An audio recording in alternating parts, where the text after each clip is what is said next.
okay? So first things first is we definitely need to take off the stem. I put this back in so that way I don't lose it, right? So I need to take that back out. And the next thing is we need to take off all of the weights, both the front as well as in the back, okay? Once we do, okay, so let me do that first, and then I'll put it back onto the stand, okay? And then I'll show you how to put stuff back on, all right? Unfortunately, I can't film it all. Reason being because even with two hands by myself, the first part of getting it in is one piece, but the second piece to get it in all the way requires a lot of effort on my part, and filming one hand, not gonna happen. Even without filming, two hands is still pretty painful, all right? So first things first, let's take this off and then we put everything up, all right? Okay guys, same trick as before.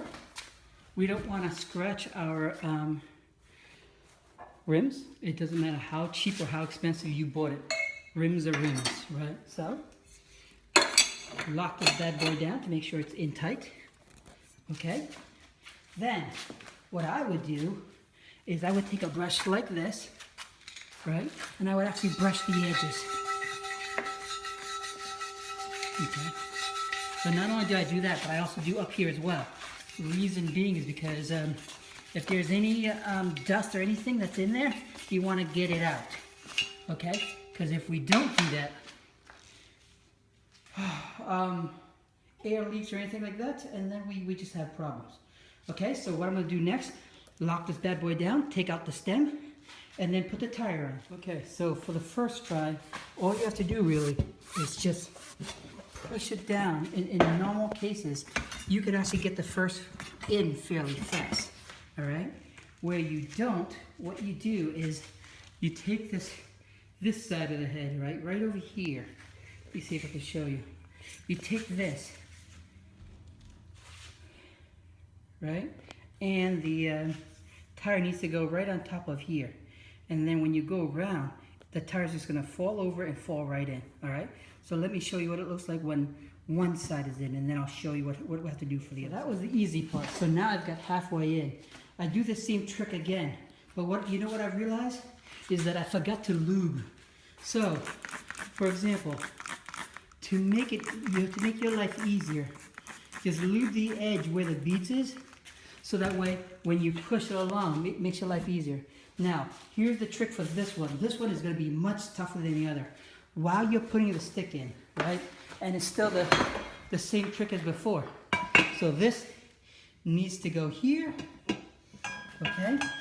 Let's see if I can try to do it with one hand and holding the hand. But the trick is this to this, right? Now, as I am doing this, what I also have to do is I have to push hard down on one side, so that way when I move it in, it's low enough that I can get the rest around. If I don't do that, and I've made the mistake of not pushing down, when you get to the last bit, it's just nearly impossible. I mean, maybe if you're bigger, maybe if you've got more strength, you could do it. For me, for a smaller guy, it just didn't work. So the workaround for me was I had to push hard down here to get stuff in. Okay, once I do, it's just gonna fall into place, and then that's all that is, okay? Let me see if I can show it to you, right? Definitely not while I'm filming, but I'll show you the after effect. All right, that's what I mean. This is at the stage where it is the toughest to get in, okay? Now, if you don't push this down while you're doing it, what happens is this kind of tilts over and then it just pops out. Or worse yet, as you're doing it, this whole section starts coming back up. So you just kind of more or less go back in the loop all over again. All right? So it requires a little bit of effort. Push down as much as you can while you're rotating. All right? So, with a lot of pain and agony, I finally got it on. I've got my own pumper, which is this right over here. So I've got this pumper that I can set the specific PSI. I normally go 5 below the recommended PSI for the device. Hook this straight into your valve, right? Without the stem. That way it'll pump faster. And what I did was I hooked mine into my car, turned on the car, just let it dry, just let it pump up, okay?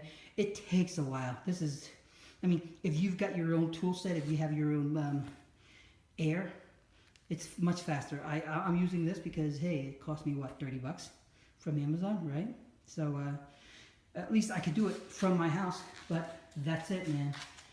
So now what I need to do left is balance this out to make sure that I'm in good shape. And I've got one more to do, and then my car will be complete because I've got 2 of these already in the back, and these will be the 2 in the front. What I'll also do is I'll paint this red to match the other one, of course. Why not? I mean, you guys don't like it, but you know what? I like it, and that's what all matters. All right? Talk to you guys later. Bye-bye.